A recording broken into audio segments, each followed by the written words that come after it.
And after death, that shirk it as we may, will come and with it bring its after day. For even as Yusuf, when his brotherhood came up from Egypt to buy corn and stood before their brother in his lofty place, nor knew him for a veil before his face, struck on this mystic cup, which straightway then rung out their story to those guilty 10, not to them only, but to every one, whatever he had said and thought and done, unburied with the body, shall he fly up and gather into heaven's inverted cup, which, stricken by God's finger, shall tell all the story whereby we must stand or fall. And though we walk this world as if behind there were no judgment, are the judge half blind? Beware, for he with whom we have to do outsees the lynx, outlives the phoenix too.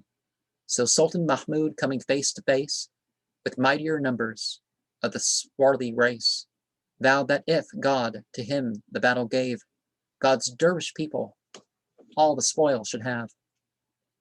And God the battle gave him, and the fruit of a great conquest coming to compute, a murmur through the Sultan's army stirred, lest ill committed to one hasty word, the Shah should squander on an idle brood what should be theirs who earned it with their blood, or go to fill the coffers of the state. So Mahmud's soul began to hesitate, to looking round in doubt from side to side, a raving zealot in the press he spied, and called and had him brought before his face, and telling, bid him arbitrate the case. Having listened, said, the thing is plain, if thou and God should never have again to deal together, rob him of his share. But if perchance you should, why then beware. So spake the Tajdar, but fear and doubt among the birds and whispers went about.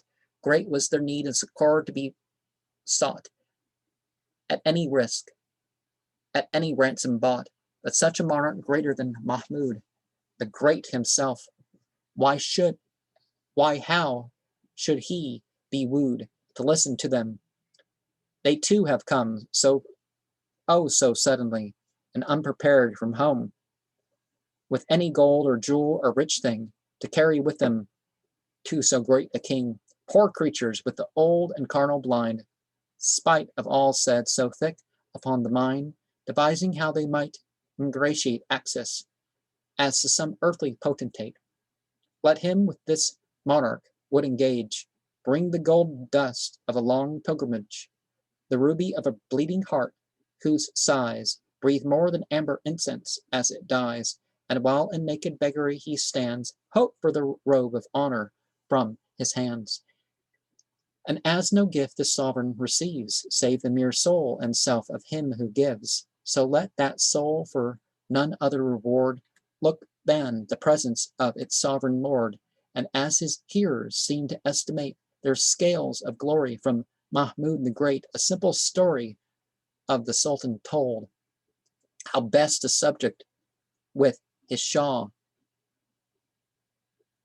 made bold.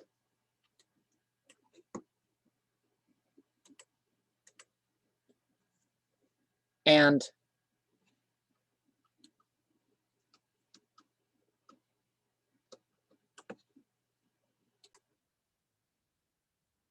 one thing we have to be particularly careful of is this thing, if this ruler is considered a Muslim, if it's a Muslim majority, you can't really attribute so many of these things to Islam.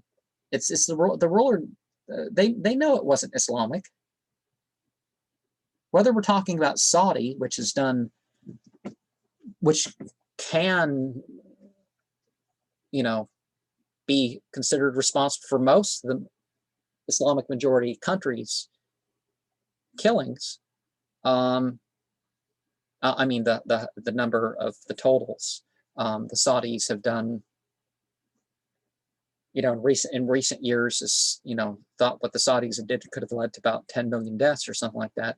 Some people have said, and if that's true, then that mixed with the 13, say almost half of what's been done was just done by the Saudi kingdom alone. But they knew it wasn't Islamic. They knew Ibn Abdul Wahhab and Ibn Taymiyyah even weren't fully supportive of certain things that was done in those kingdoms. So people need to look past the congregation and the priests to what the actual religions teach.